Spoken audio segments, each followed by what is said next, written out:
রাতের খাবার রেডি করে টেবিলে পরিবেশন করছিলাম। ছেলের প্লেটে ভাত দিয়ে তরকারি দেওয়ার সময় সে হঠাৎ আমার হাত ধরল। মা, একটা কথা আছে কি? বলো কু। আমি হাত ছাড়ানোর চেষ্টা করলাম। আমি ভেবেছি আগামী মাসে আমরা কক্সবাজার যাব। ভালো তো, ঘুরতে যাওয়া হবে কু। আমি স্বাভাবিক ভেবে বললাম। মা, ঘুরতে না, হানিমুন কু। আমার হাত থেকে তরকারির বাটি পড়ে গেল। কি বললি? হানিমুন? নতুন বিবাহিত দম্পতিরা যেমন করে কি সে একদম গুরুগম্ভীর। আমরা বিয়ে করার পর কক্সবাজারে হানিমুন করব কু। আমি চেয়ারে বসে পড়লাম। তুই কি বলছিস? মা, আমি ইতিমধ্যে রিসোর্ট বুক করেছি। একটা সিভিউ রুম, ডাবল বেড। তার গলা রোমাঞ্চ। সমুদ্রের পাশে আমরা একসাথে হাঁটব, প্রেমিক প্রেমিকার মতো গু। আমি তোর মা। আমি চিৎকার করে উঠলাম। মাছেলে হানিমুন করে না গি। আমরা মাছেলে নই, আমরা প্রেমিক প্রেমিকা। গুসে টেবিল থেকে উঠে আমার কাছে এল। আমি তোমাকে ভালোবাসি, তোমাকে বিয়ে করতে চাই। মা, ভাবো তো, সমুদ্রের ঢেউয়ের শব্দ শুনতে শুনতে আমরা একসাথে শুয়ে থাকব। তুমি আমার বুকে মাথা রেখে কি আমার মাথা ঝিমঝিম করতে লাগল।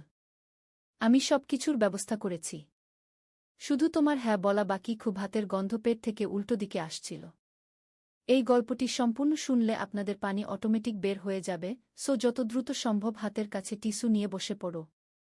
বিছানার চাদর যেন নষ্ট না হয় সেটা সম্পূর্ণ খেয়াল রাখার অনুরোধ জানিয়ে গল্পটি এখন শুরু করব। তার আগে সর্বশেষ অনুরোধ, দয়া করে এমন পানি বের করার গল্প নিয়মিত শুনতে আমাদের চ্যানেলটি সকলেই সাবস্ক্রাইব করুন। ধন্যবাদ। হ্যালো বন্ধুরা, আমার নাম মিতালি দাস। আমার বয়স ৪৪ বছর। আমার স্বামীর নাম সুমন দাস, বয়স ৪৬ বছর। আমাদের ২ সন্তান, রাহুল আর পিয়া। রাহুল ২১ বছর বয়সী, বিশ্ববিদ্যালয়ে পড়ে। পিয়া ১৪ বছর বয়সী, স্কুলে যায়। সেদিন ছিল বৃহস্পতিবার। রাহুল ইউনিভার্সিটি থেকে ফিরে এসেছে বিকেলে। আমি তখন রান্নাঘরে চা বানাচ্ছিলাম। হঠাৎ সে এসে আমার পেছনে দাঁড়াল। মা, আমার সাথে তোমার একটা জরুরি কথা আছে গি। কি কথা? আমি চায়ের কাপে চিনি দিতে দিতে বললাম। মা, তুমি জানো তো আমি তোমাকে কতটা ভালোবাসি। তার কথায় আমি হেসে ফেললাম। হ্যাঁ জানি, তুই আমার প্রিয় ছেলে গ। না মা, তুমি বুঝছো না। আমি তোমাকে একজন পুরুষ একজন নারীকে যেভাবে ভালোবাসে সেভাবে ভালোবাসি। চায়ের কাপ আমার হাত থেকে পড়ে গেল। মেঝেতে ছড়িয়ে পড়ল গরম চা। তুই কি বলছিস রাহুল? আমার গলা কাঁপছিল। আমি বলছি যে আমি তোমাকে বিয়ে করতে চাই, তোমাকে আমার স্ত্রী বানাতে চাই। সে একেবারে শান্ত গলায় বলল। পাগল হয়েছিস? আমি তোর মা গু। আমি পেছনে সরে গেলাম। মা আর ছেলের মধ্যে এসব কথা হয় না গি।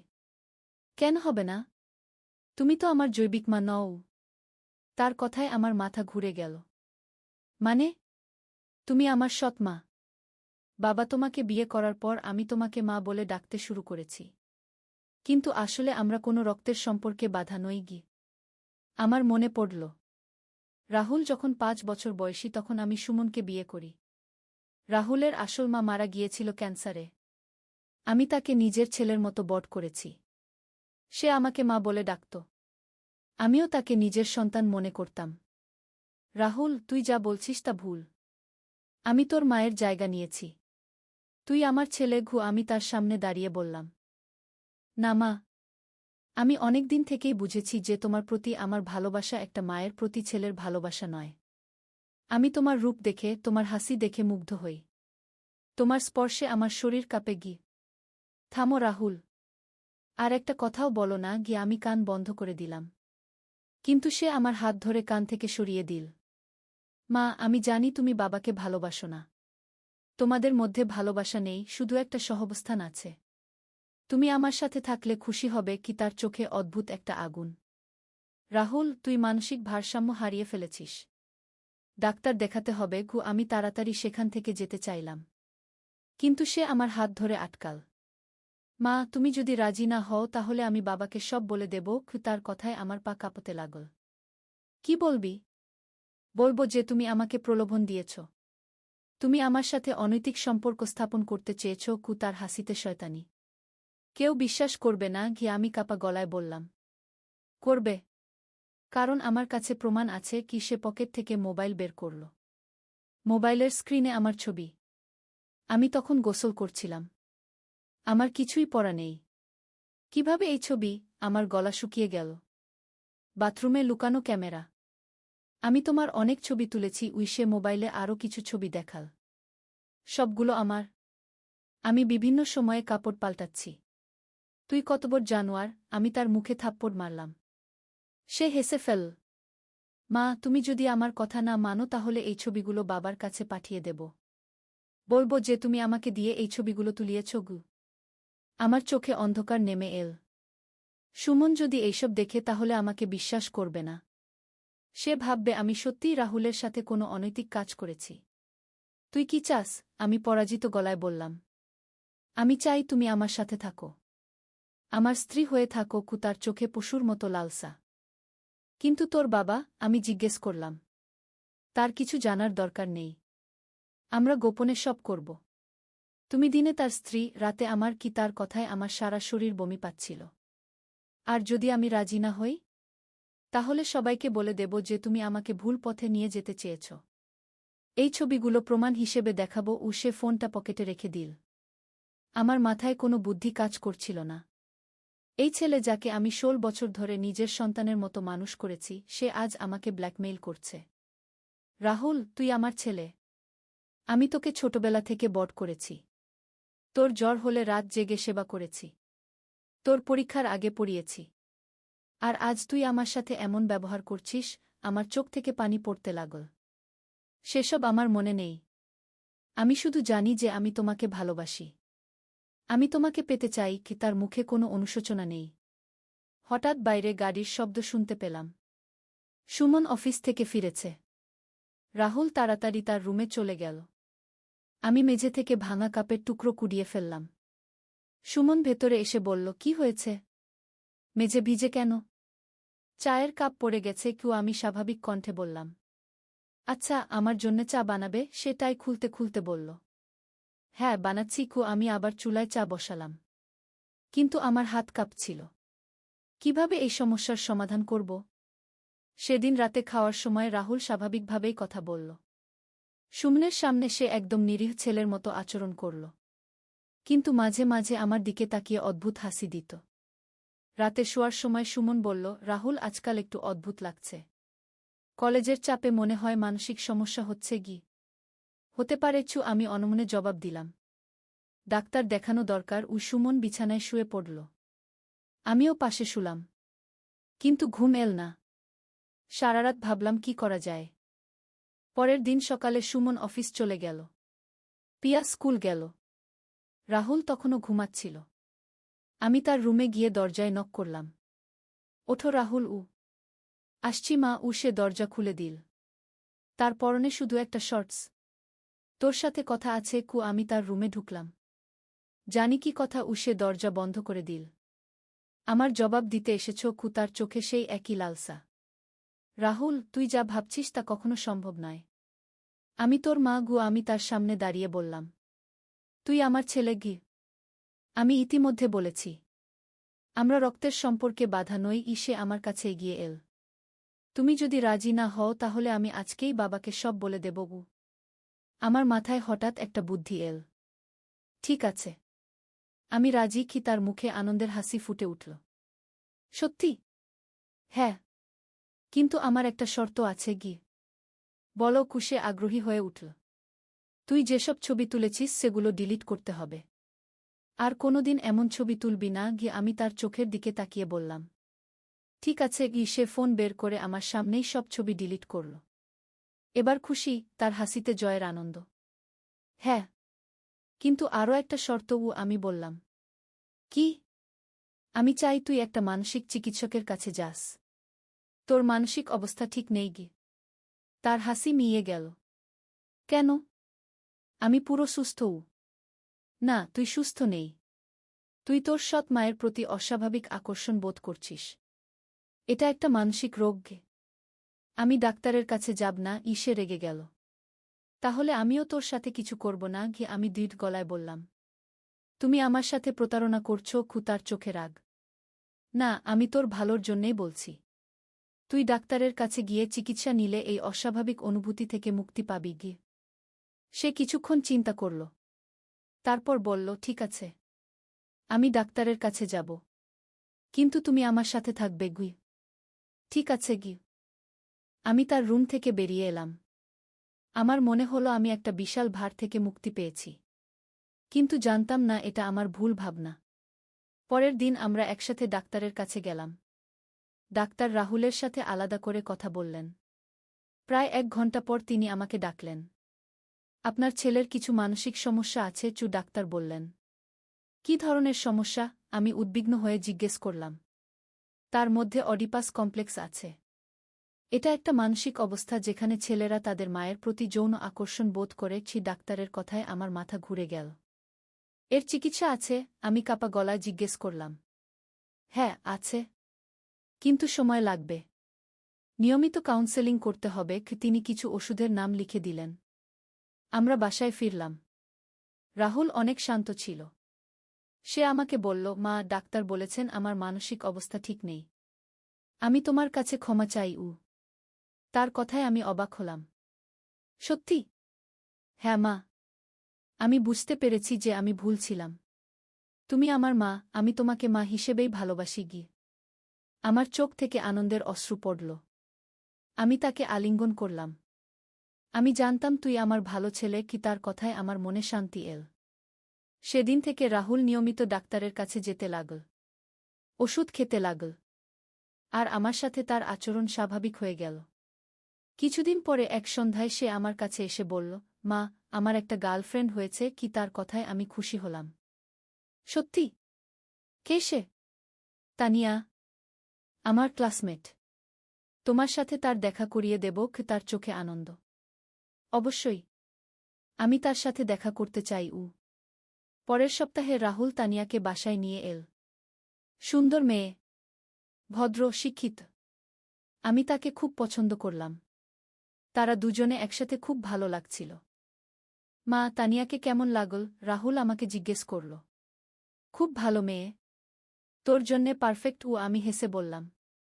আমি তাকে বিয়ে করতে চাই। তার কথায় আমি অবাক হলাম। এত তাড়াতাড়ি? হ্যাঁ মা। আমি তার সাথে আমার ভবিষ্যৎ দেখতে পাচ্ছি। কয়েক মাস পরে রাহুল আর তানিয়ার বিয়ে হল। অনুষ্ঠানে অনেক আত্মীয়-স্বজন এসেছিল। আমি খুব খুশি ছিলাম। আমার ছেলে স্বাভাবিক জীবনে ফিরে এসেছে। বিয়ের পর রাহুল আর তানিয়া আলাদা বাসায় চলে গেল। আমি মাঝে মাঝে তাদের সাথে দেখা করতাম। তারা খুব খুশি ছিল। 1 বছর পরে তানিয়া প্রেগন্যান্ট হল। আমি নানি হতে যাচ্ছি জেনে খুব আনন্দিত হলাম।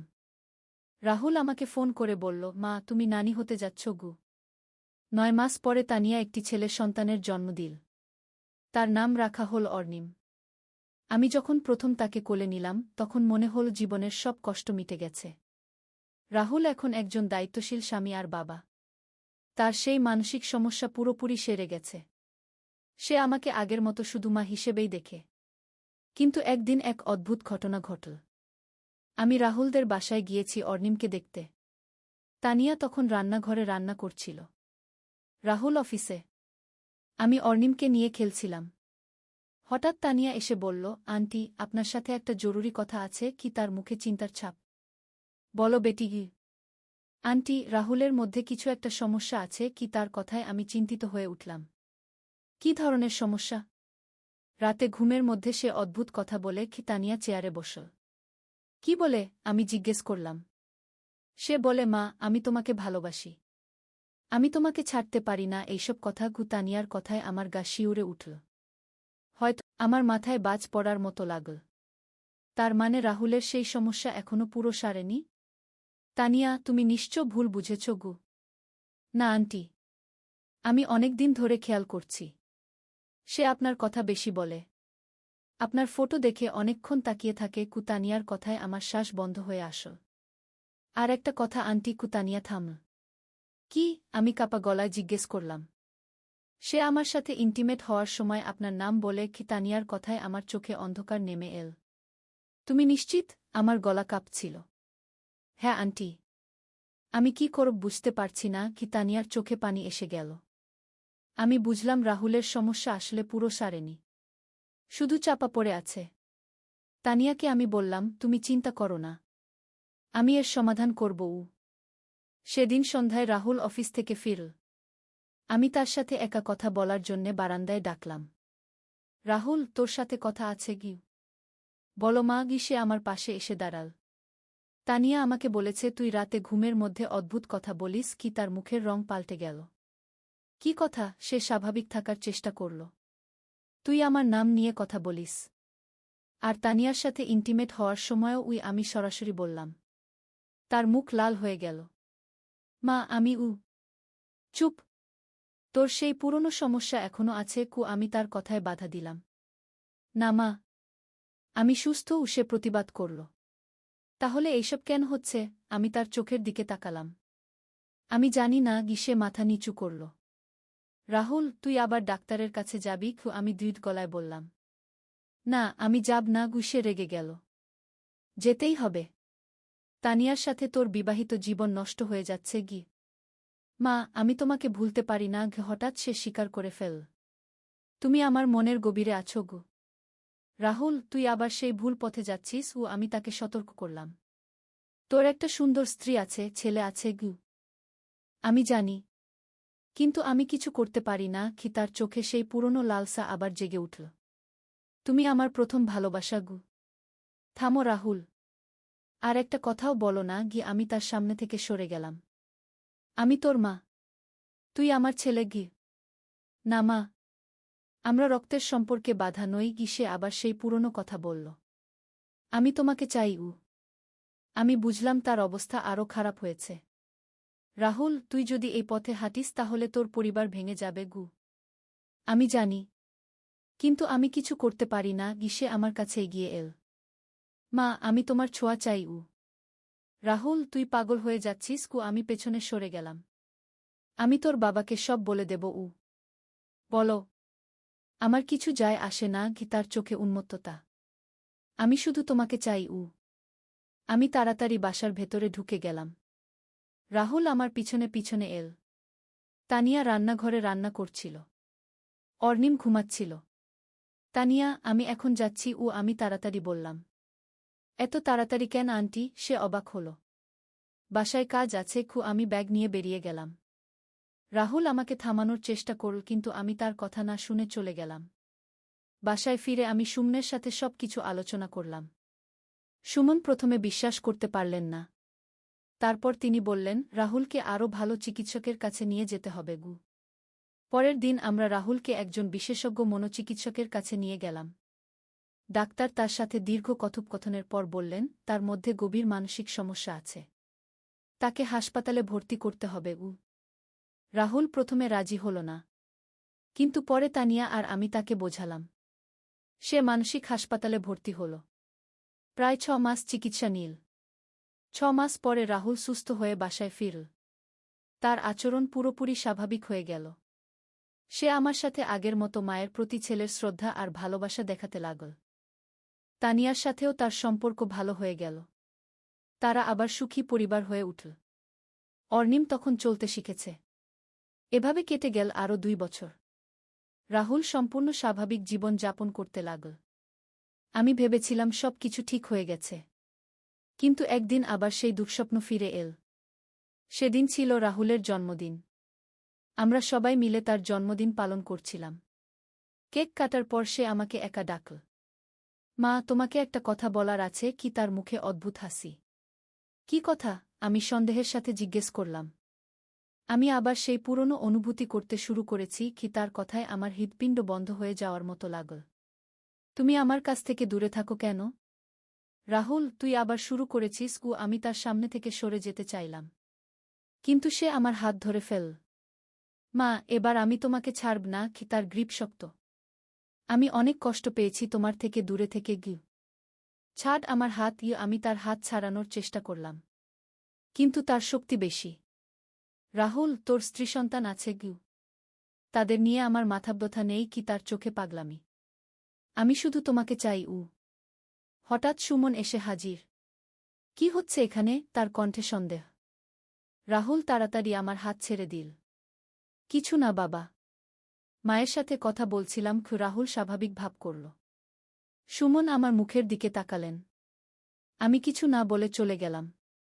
সেদিন রাতে সুমনের সাথে আলোচনা করে আমরা সিদ্ধান্ত নিলাম রাহুলকে আবার ডাক্তারের কাছে নিয়ে যেতে হবে। তার মানসিক অবস্থা আবার খারাপ হয়ে গেছে। পরের দিন আমরা রাহুলকে ডাক্তারের কাছে নিয়ে গেলাম। ডাক্তার বললেন এই ধরনের রোগীদের ক্ষেত্রে রিল্যাপস হওয়াটা স্বাভাবিক। তাকে আবার চিকিৎসা দিতে হবে। রাহুল এবার চিকিৎসা নিতে রাজি হল না। সে বলল আমার কোনো সমস্যা নেই, আমি সুস্থ। কিন্তু আমরা জোর করে তাকে আবার হাসপাতালে ভর্তি করলাম। এবার তার চিকিৎসা চল প্রায় 1 বছর। তানিয়া খুব কষ্ট পেল। সে অর্নিমকে নিয়ে তার বাবা মায়ের বাসায় চলে গেল। 1 বছর পরে রাহুল আবার সুস্থ হয়ে বাসায় ফিরল। কিন্তু তানিয়া আর তার কাছে ফিরতে চাইল না। সে ডিভোর্স নিয়ে নিল। রাহুল একা হয়ে গেল। তার চাকরিও চলে গেল। সে বাসায় বসে থাকত। আমি তার দেখাশোনা করতাম কিন্তু একা থাকতাম না কখনো। এভাবে চলতে থাকল আরও কিছুদিন।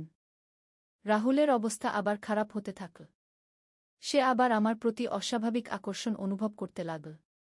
একদিন সে আমাকে বলল, মা, আমি আর এই জীবন সহ্য করতে পারি না। আমার মনে হয় আমার মরে যাওয়াই ভালো। তার কথায় আমি ভয় পেয়ে গেলাম। রাহুল, এমন কথা বলো না। আমি তাকে সান্ত্বনা দেওয়ার চেষ্টা করলাম। তুই আমার ছেলে, আমি তোর কোনো ক্ষতি হতে দেব না।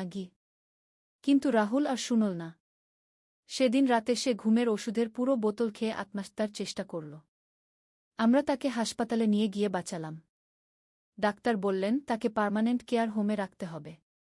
বাসায় রাখা নিরাপদ নয়। আমাদের আর কোনো উপায় ছিল না। রাহুলকে একটা মানসিক হাসপাতালে ভর্তি করে দিলাম। সেখানে তার 24 ঘণ্টা যত্ন নেওয়া হয়। আমি মাঝে মাঝে তাকে দেখতে যাই। আজ 5 বছর হয়ে গেল। রাহুল এখনও সেই হাসপাতালেই আছে। তার অবস্থার কোনো উন্নতি হয়নি। সে এখনও আমার নাম নিয়ে কথা বলে। তানিয়া আবার বিয়ে করেছে। অর্নিম এখন 7 বছর বয়সী। সে তার নতুন বাবাকেই বাবা বলে ডাকে। রাহুলের কথা মনেই নেই তার। আমি মাঝে মাঝে ভাবি কোথায় ভুল হয়েছিল। আমি কি রাহুলকে ভুলভাবে বড় করেছি, নাকি এটা তার জন্মগত সমস্যা ছিল? ডাক্তাররা বলেন এই ধরনের মানসিক সমস্যার সুনির্দিষ্ট কারণ জানা নেই। হয়তো ছোটবেলায় মায়ের মৃত্যুর ট্রমা অথবা জিনগত কোনো সমস্যা। যাই হোক, আমার ছেলে আজ একটা মানসিক হাসপাতালে বন্দী। তার স্বাভাবিক জীবন শেষ। আর আমি প্রতিদিন এই অপরাধবোধ নিয়ে বেঁচে আছি। মাঝে মাঝে মনে হয় আমার উচিত ছিল প্রথম দিনেই সুমনকে সব বলে দেওয়া। হয়তো তাহলে রাহুলের সঠিক চিকিৎসা আরও আগে শুরু হতো। কিন্তু এখন আর কিছু করার নেই। যা হবার তা হয়ে গেছে। আমি শুধু প্রার্থনা করি যেন রাহুল একদিন সুস্থ হয়ে উঠে, যেন সে স্বাভাবিক জীবনে ফিরে আসে। এই হল আমার জীবনের সবচেয়ে কঠিন অভিজ্ঞতার গল্প। যে ছেলেকে আমি 16 বছর ধরে নিজের সন্তানের মতো বড় করেছি, সেই আমার সবচেয়ে বড় দুঃখের কারণ হয়ে উঠল। জীবন সত্যিই অপ্রত্যাশিত। একদিন আলী সাহেব সোহেলের অফিসে এলেন। সোহেল তাকে দেখে অবাক হয়ে গেল। স্যার, আপনি এখানে? হ্যাঁ সোহেল, তোমার অফিস একবার দেখতে চাইলাম। খুব সুন্দর হয়েছে।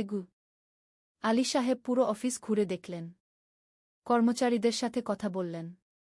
তারপর সোহেলের রুমে এসে বসলেন। সোহেল, তুমি অনেক দূর এসেছ। মনে আছে 7 বছর আগে তুমি যখন আমার অফিসে প্রথম এসেছিলে চা বানানোর কাজ করতে? হ্যাঁ স্যার, সব মনে আছে। আমি গর্বিত যে আমি তোমাকে একটা সুযোগ দিয়েছিলাম, আর তুমি সেই সুযোগকে কাজে লাগিয়েছ। জানো সফলতার মূল সূত্র কি? কি স্যার? কঠোর পরিশ্রম, সততা আর হাল না ছাড়া। তোমার মধ্যে এই 3টা গুণই আছে। সোহেল চোখে জল নিয়ে বলল, আপনি না থাকলে আজ আমি এখানে পৌঁছাতে পারতাম না স্যার। না সোহেল, আমি শুধু একটা দরজা খুলে দিয়েছিলাম। ভেতরে ঢুকে পথ তৈরি করেছ তুমি নিজে। আলী সাহেব চলে যাওয়ার আগে বললেন, আমার একটা বড় প্রজেক্ট আছে, একটা 20 ফ্লোর বিজনেস টাওয়ার। আমি চাই তুমি এই প্রজেক্টে আমার সাথে পার্টনার হও। 50-50। রাজি?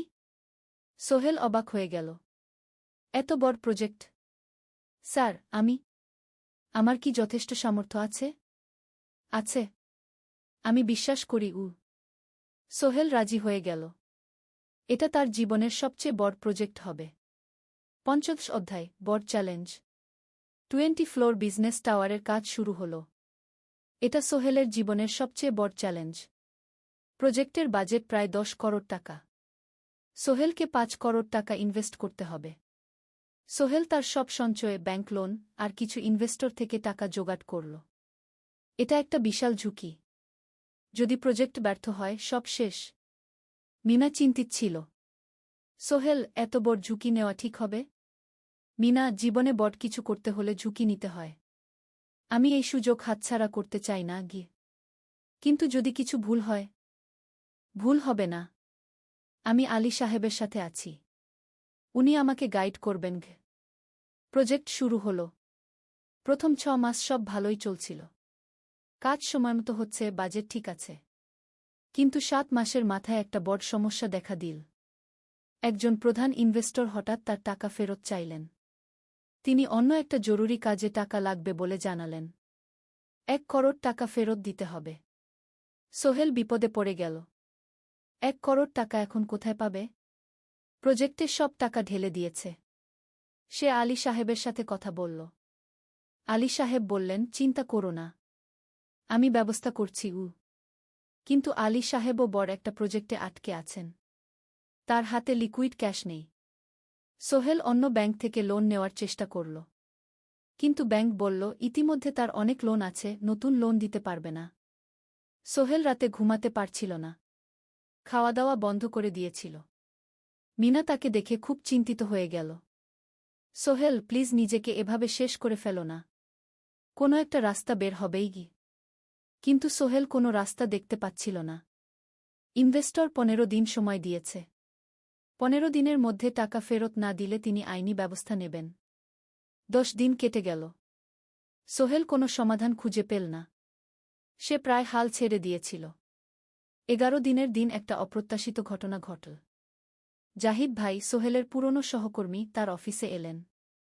জাহিদ ভাই এখন একটা রিয়েল এস্টেট কোম্পানিতে সিনিয়র ম্যানেজার। সোহেল, আমি তোমার সমস্যার কথা শুনেছি। হ্যাঁ ভাই, আমি বিপদে পড়েছি।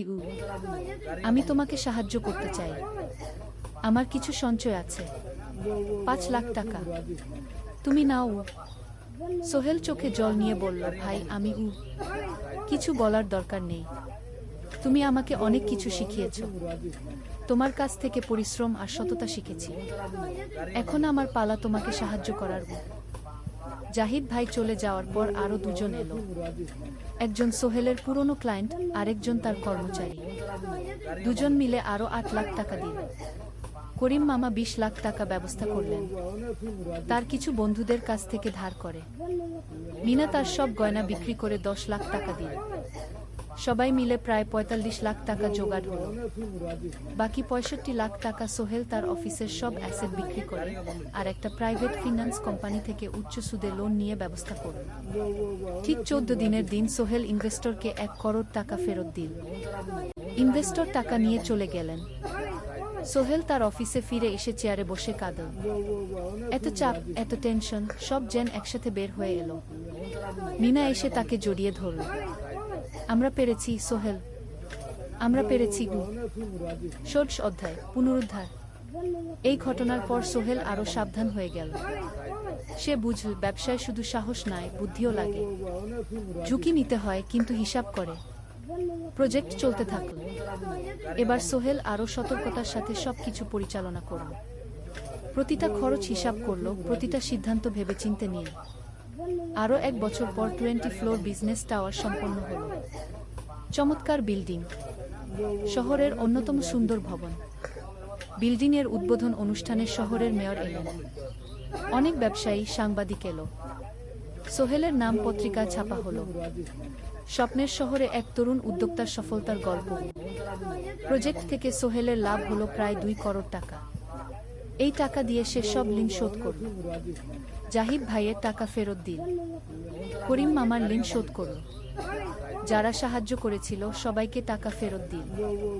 মিনার জন্য নতুন গয়না কিনল, আরও সুন্দর। তার মাকে গ্রামে একটা নতুন পাকা বাড়ি বানিয়ে দিল। মা কাঁদতে কাঁদতে বললেন, তোর বাবা বেঁচে থাকলে কত খুশি হতো। তুই আমার সব স্বপ্ন পূরণ করেছিস। সোহেল নিজেদের জন্য একটা ফ্ল্যাট কিনল। 4 রুমের ফ্ল্যাট, সমুদ্রের কাছে। এখন আর ভাড়া বাড়িতে থাকতে হয় না। সপ্তদশ অধ্যায় প্রতিদান। সোহেল এখন একজন প্রতিষ্ঠিত উদ্যোক্তা, কিন্তু সে তার শেখ ভোলেনি। যে গ্রাম থেকে সে এসেছে, যারা তাকে সাহায্য করেছে, কাউকেই ভোলেনি। সে তার গ্রামে একটা স্কুল বানিয়ে দিল। সোহেল ফাউন্ডেশন স্কুল কো গরিব ছেলেমেয়েরা ফ্রিতে পড়তে পারবে।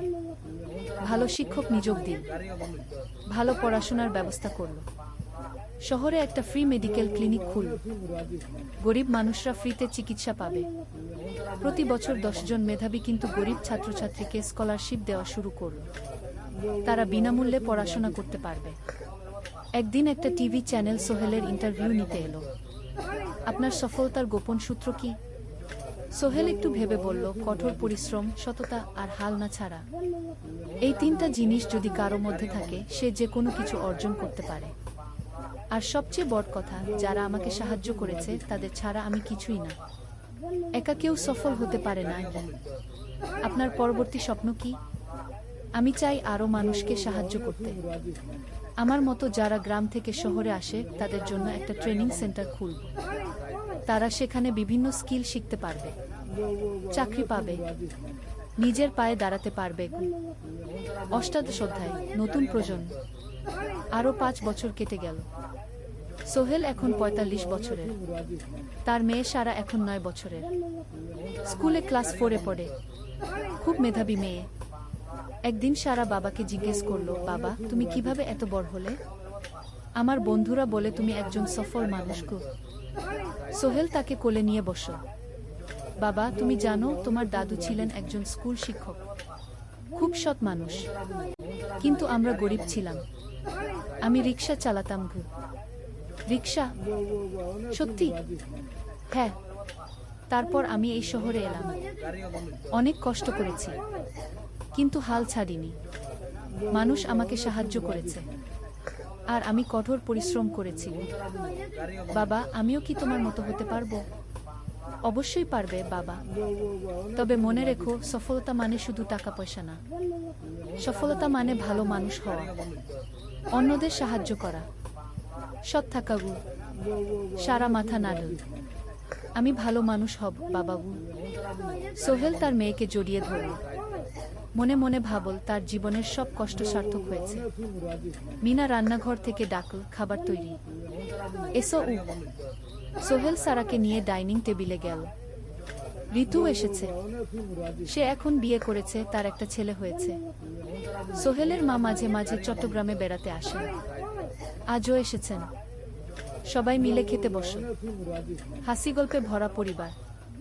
সোহেল তাকাল তার মায়ের দিকে, মিনার দিকে, সারার দিকে, ঋতুর দিকে। মনে হলো, জীবনে আর কি চাই? খাওয়া শেষে সবাই বসে রইল, গল্প করছিল। হঠাৎ সোহেলের ফোন বাজল। অফিস থেকে একটা জরুরি বিষয়। সোহেল ফোন রেখে দিয়ে মিনাকে বলল, একটা নতুন প্রজেক্টের প্রস্তাব এসেছে। একটা এতিমখানা বানানোর কাজ। সরকারি প্রজেক্ট। তুমি নেবে? অবশ্যই। এটা আমার স্বপ্নের প্রজেক্ট।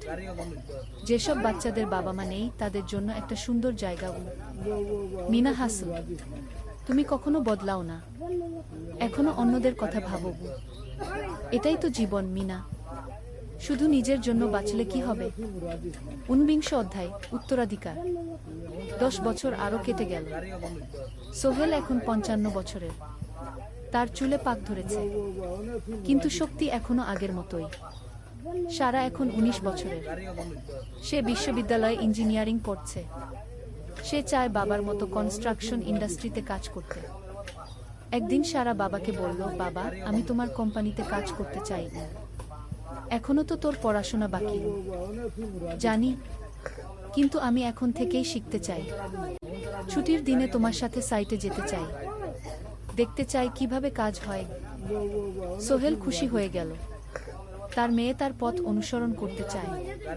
ঠিক আছে, কিন্তু শর্ত হলো, তোকে সবকিছু নিজ থেকে শিখতে হবে। কোনো স্পেশাল ট্রিটমেন্ট পাবি না গি। আমি তো তাই চাই বাবা গো। সারা তার বাবার সাথে কাজ শিখতে শুরু করলো। সে দেখল কিভাবে শ্রমিকরা কাজ করে, কিভাবে ম্যাটেরিয়াল বাছাই করতে হয়, কিভাবে একটা প্রজেক্ট ম্যানেজ করতে হয়। সোহেল তাকে কোনো সহজ পথ দিল না। সারাকেও সবার মতো কষ্ট করতে হলো। সাইটে রোদে দাঁড়িয়ে থাকতে হলো, শ্রমিকদের সাথে কথা বলতে হলো, কিন্তু সারা হাল ছাড়ল না। সে তার বাবার মেয়ে, পরিশ্রম করতে জানে। 3 বছর পর সারা গ্রাজুয়েট হলো। সে সোহেলের কোম্পানিতে জুনিয়র প্রজেক্ট ম্যানেজার হিসেবে যোগ দিল। সোহেল ধীরে ধীরে সারাকে বড় দায়িত্ব দিতে শুরু করল।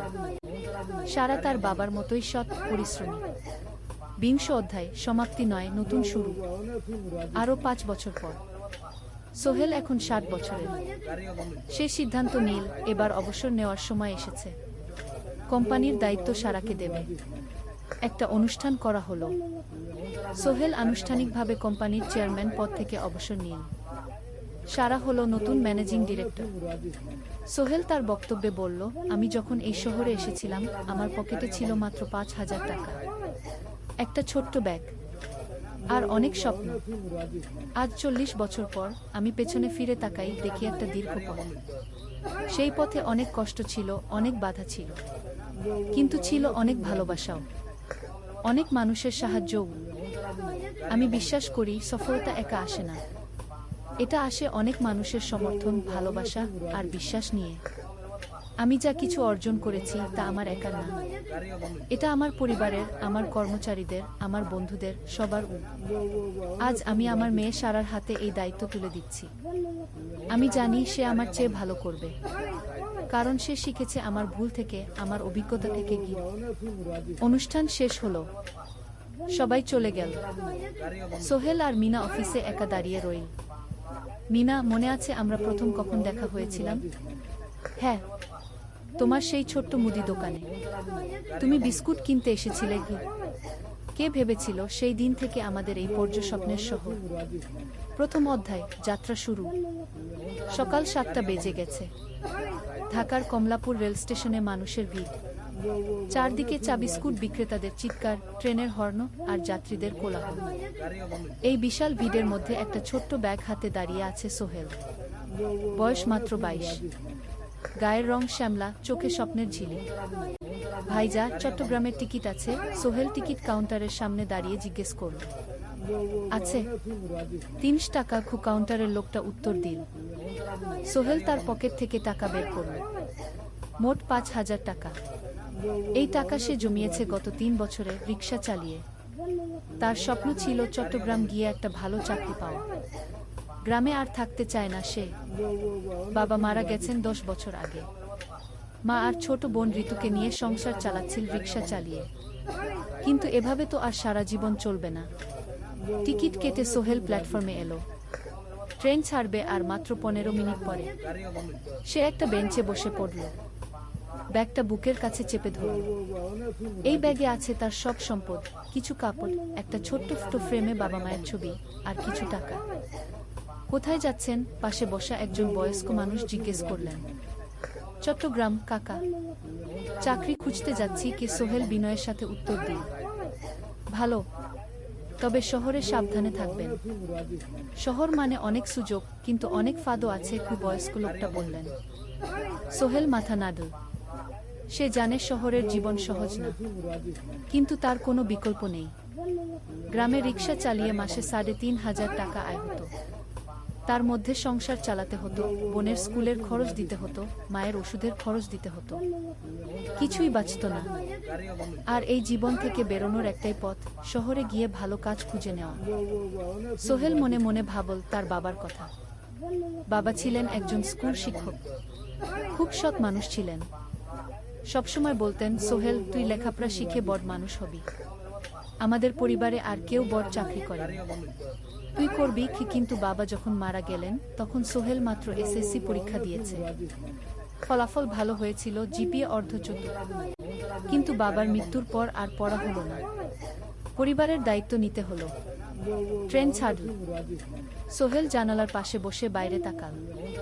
ধানক্ষেত, নদী, ছোট ছোট গ্রাম, সব পেছনে ফেলে ট্রেন এগিয়ে চল। সোহেলের মনে হলো সে যেন তার পুরনো জীবনটাকেও পেছনে ফেলে আসছে। ট্রেনে একজন হকার এসে চা বিক্রি করছিল। সোহেল একটা চা কিনল। 10 টাকা। চা খেতে খেতে সে ভাবছিল, চট্টগ্রাম পৌঁছে কি হবে? করিম মামা তাকে সাহায্য করবেন তো? চাকরি পাওয়া যাবে তো? করিম মামা আসলে সোহেলের খুব দূর সম্পর্কের মামা। সোহেলের দাদির বোনের ছেলে। অনেক বছর আগে গ্রাম ছেড়ে চট্টগ্রামে চলে গিয়েছিলেন। সেখানে একটা কনস্ট্রাকশন কোম্পানিতে কাজ করেন। বছরে একবার দুবার গ্রামে আসতেন। গত বছর যখন এসেছিলেন তখন সোহেলের মাকে বলেছিলেন সোহেলকে চট্টগ্রাম পাঠান, আমি একটা কাজের ব্যবস্থা করে দেব। সেই কথাতেই ভরসা করে সোহেল আজ এই যাত্রা। দ্বিতীয় অধ্যায়, নতুন শহর। চট্টগ্রাম পৌঁছাতে প্রায় 6 ঘন্টা লেগে গেল। দুপুর 1টা বাজে। সোহেল স্টেশন থেকে বের হয়ে শহরের রাস্তায় দাঁড়াল। কি বিশাল শহর! এত গাড়ি, এত মানুষ। চারদিকে উঁচু উঁচু বিল্ডিং, দোকানপাট, মানুষের ভিড়। সোহেল কিছুক্ষণ দাঁড়িয়ে থাকল সবকিছু দেখতে দেখতে। তার মনে হচ্ছিল সে যেন অন্য কোনো পৃথিবীতে এসে পড়েছে। তার পকেটে একটা ছোট্ট কাগজ আছে। সেখানে লেখা একটা ঠিকানা, করিম মিয়া, বাড়ি নং 23, রোড নং 5, আগ্রাবাদ, চট্টগ্রামকে। সোহেল একটা রিকশা ডাকল। কত নেবেন আগ্রাবাদ যেতে? 50 টাকা গু। সোহেল রিকশায় উঠল। রাস্তার দুধারে দোকান, মার্কেট, অফিস, সবকিছু দেখতে দেখতে সে অবাক হয়ে গেল। এত বড় শহর, এত কিছু। গ্রামের সেই ছোট্ট বাজারের সাথে কোনো তুলনাই হয় না। প্রায় আধা ঘন্টা পর রিকশা একটা পুরনো বাড়ির সামনে থামল। 3 তলা বাড়ি, কিন্তু রং উঠে গেছে। সিঁড়ি দিয়ে উঠে 3য় তলায় করিম মামার ফ্ল্যাটে নক করল। দরজা খুলল এক মধ্যবয়সী মহিলা। কে? আসসালামু আলাইকুম আপা, আমি সোহেল, নোয়াখালীর গ্রাম থেকে এসেছি। করিম মামা বাড়িতে আছেন? মহিলা তাকে মাথা থেকে পা পর্যন্ত দেখল। করিম তো অফিসে গেছে। তুমি কে? কোথা থেকে এসেছো? সোহেল সব খুলে বলল। মহিলা তাকে ভেতরে ঢুকতে দিল। বসো। করিম সন্ধ্যায় ফিরবে গু। ফ্ল্যাটটা ছোট, 2টো রুম, একটা ছোট্ট রান্নাঘর আর একটা বাথরুম। কিন্তু সোহেলের কাছে খুব সুন্দর লাগল। গ্রামের সেই টিনের ঘরের চেয়ে তো অনেক ভালো। মহিলা তার নাম জানাল সালমা, করিম মামার স্ত্রী। তাদের 2টো ছেলে, একজন ক্লাস 8-এ পড়ে, আরেকজন ক্লাস 5-এ। খেয়েছো? সালমা আপা জিজ্ঞেস করল। না আপা গু।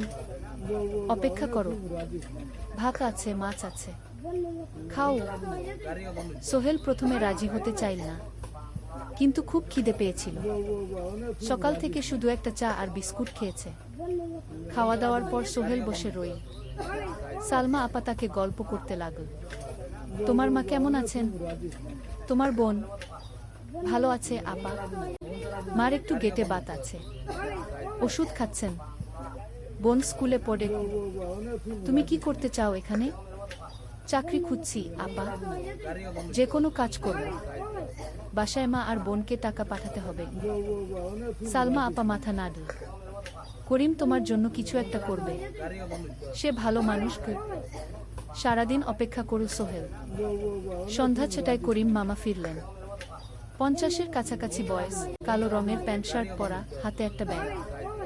আরে সোহেল, কবে এলি? করিম মামা খুশি হয়ে বললেন। আজ সকালে মামা গি। করিম মামা তাকে জড়িয়ে ধরলেন। অনেকদিন পর দেখলাম। কেমন আছিস? ভালো আছি মামা গি। ভালো করেছিস এসে। এখানে অনেক সুযোগ আছে, তোর জন্য একটা কাজের ব্যবস্থা করে দেব। তবে প্রথমে কয়েকদিন এখানে থাক, শহরটা একটু চিনে নে, তারপর কাজে যোগ দিবি। সোহেলের মনে আসার আলো জ্বল। সে ভাবল হয়তো তার ভাগ্য এবার পাল্টাবে। 3য় অধ্যায়, প্রথম চাকরি। 1 সপ্তাহ পরে করিম মামা সোহেলকে তার কোম্পানিতে নিয়ে গেলেন। কোম্পানির নাম আলামিন কনস্ট্রাকশন। অফিসটা শহরের কেন্দ্রে, 5 তলা একটা বিল্ডিংয়ের দোতলায়। মালিক আলী সাহেব, 50-এর কাছাকাছি বয়স, মোটা চেহারা, চোখে সোনার ফ্রেমের চশমা। বড়লোক মানুষ, কিন্তু খুব কড়া। এই ছেলেটাকে কি কাজে লাগাবেন? আলী সাহেব করিম মামাকে জিজ্ঞেস করলেন। স্যার, ও আমার আত্মীয়, গ্রাম থেকে এসেছে, খুব পরিশ্রমী, যে কোনো কাজে লাগাতে পারেন। আলী সাহেব সোহেলের দিকে তাকালেন। তুমি কি পড়েছ? স্যার, এসএসসি পাস, জিপিএ অর্ধচতু। হুম, ভালো। কম্পিউটার চালাতে পারো? না স্যার, পারি না, কিন্তু শিখতে চাই। আলী সাহেব একটু ভাবলেন। ঠিক আছে, তোমাকে অফিসের কাজে রাখব। ফাইল গুছানো, চা বানানো, কাগজপত্র নিয়ে যাওয়া না এসব। মাসে 5,000 টাকা। রাজি আছো? জি স্যার। সোহেল খুশি হয়ে গেল। 5,000 টাকা। রিক্সা চালিয়ে 3,500 পেত। এখানে 5,000। কাজ শুরু হলো পরদিন থেকে। সকাল 8টায় অফিসে যেতে হয়, ফিরতে হয় সন্ধ্যা 7টায়। প্রথম দিন সোহেল ঘুম থেকে উঠল ভোর 5টায়। তৈরি হয়ে 7:30টায় অফিসের উদ্দেশ্যে বের হলো। করিম মামার বাড়ি থেকে অফিস প্রায় 5 কিলোমিটার। বাসে যেতে হয়। অফিসে পৌঁছে সোহেল দেখল সেই প্রথম আলী সাহেব এখনো আসেননি। অফিস খোলা ছিল না। 8-10 মিনিট পর একজন লোক এসে অফিস খুলল। তুমি নতুন? জি, আমি সোহেল। আমি জাহিদ, অ্যাসিস্ট্যান্ট ম্যানেজার। এসো। জাহিদ ভাই সোহেলকে সব কিছু দেখাল। অফিসে মোট 6 জন কর্মচারী। 2 জন ইঞ্জিনিয়ার, একজন অ্যাকাউন্ট্যান্ট, একজন অ্যাসিস্ট্যান্ট ম্যানেজার, জাহিদ ভাই, একজন রিসেপশনিস্ট, আর এখন সোহেল। সোহেলের কাজ শুরু হলো চা বানানো দিয়ে। তারপর অফিস পরিষ্কার করা, ফাইল গুছানো, কাগজপত্র এক জায়গা থেকে আরেক জায়গায় নিয়ে যাওয়া। কাজ কঠিন না, কিন্তু সারাদিন দৌড়ঝাঁপ করতে হয়। দুপুরে খাবারের জন্য আধা ঘন্টা বিরতি। সোহেল একটা ছোট হোটেলে গিয়ে ভাতডাল তরকারি খেল। 50 টাকা। সন্ধ্যায় অফিস বন্ধ হলো। সোহেল ক্লান্ত হয়ে বাসায় ফিরল। কেমন লাগল প্রথম দিন? করিম মামা জিজ্ঞেস করলেন। ভালো মামা, অনেক কিছু শিখলাম। প্রথম মাসের শেষে সোহেল বেতন পেল 5,000 টাকা। সে 3,000 টাকা মাকে পাঠাল। মা ফোনে কাঁদতে লাগলেন। আল্লাহ তোকে ভালো রাখুক সোহেল। সোহেলের চোখেও জল এলো। তার মনে হলো সে একটা বড় কাজ করতে পেরেছে। চতুর্থ অধ্যায়, শহরের জীবন। 3 মাস কেটে গেল। সোহেল এখন শহরের সাথে মিশে গেছে। প্রতিদিন অফিসে যাওয়া আসার পথে সে দেখে হাজারো মানুষের জীবন। কেউ সফল, কেউ ব্যর্থ, কিন্তু সবাই চলছে নিজের পথে। সোহেল অফিসের কাজের পাশাপাশি কম্পিউটার শেখার চেষ্টা করছে। অফিসে একটা কম্পিউটার আছে। যখন কেউ ব্যবহার করে না, তখন সোহেল একটু একটু শেখার চেষ্টা করে। জাহিদ ভাই তাকে সাহায্য করেন। সোহেল, তুমি যদি কম্পিউটার ভালোভাবে শিখতে পারো, তাহলে তোমার ভবিষ্যৎ উজ্জ্বল। জাহিদ ভাই একদিন বললেন। কিভাবে শিখব ভাই? ট্রেনিং সেন্টারে যাও, সন্ধ্যায় ক্লাস আছে। মাসে 2,000 টাকা লাগবে কি? সোহেল ভাবল, 2,000 টাকা অনেক, কিন্তু এটা বিনিয়োগ, ভবিষ্যতের জন্য। সে একটা ট্রেনিং সেন্টারে ভর্তি হলো। সপ্তাহে 3 দিন, সন্ধ্যা 7:30 থেকে রাত 9টা পর্যন্ত ক্লাস। কম্পিউটারের basic, MS Word, Excel, PowerPoint, internet ব্যবহার। একদিন অফিস থেকে ফেরার সময় সোহেল একটা দোকানে চা খেতে গেল। দোকানের পাশেই একটা ছোট্ট মুদি দোকান। সেখানে একটা মেয়ে বসে আছে। বয়স হবে 20-এর কাছাকাছি। সাদাসিধে চেহারা, সাদা শাড়ি পরা, কিন্তু চোখে এক ধরনের দৃঢ়তা। ভাইজা, 1 প্যাকেট বিস্কুট দেন কি? সোহেল বলল। মেয়েটা বিস্কুট দিল। 20 টাকা।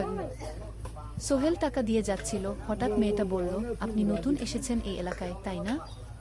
হ্যাঁ। 3 মাস হলো। কিভাবে বুঝলেন? আপনার চেহারা দেখেই বোঝা যায়। এখনো গ্রামের ছোঁয়া আছে। আর আপনি প্রতিদিন এই পথ দিয়ে যান। দেখেছি কি? মেয়েটা হাসল। সোহেলও হেসে ফেলল। আপনি খুব পর্যবেক্ষক মনে হচ্ছে কি? জীবনে অনেক কিছু দেখেছি, তাই মানুষকে চিনতে শিখেছি কি। আপনার নাম? মিনা। এই দোকান আমার বাবার। উনি অসুস্থ, তাই আমি দেখছি গু। সেদিন থেকে সোহেল প্রায় সেই দোকানে যেতে শুরু করল। মিনার সাথে গল্প করত। ধীরে ধীরে তাদের মধ্যে একটা বন্ধুত্ব তৈরি হলো। মিনাও তার জীবনের গল্প বলল। মিনার মা মারা গেছেন যখন সে মাত্র 7 বছরের।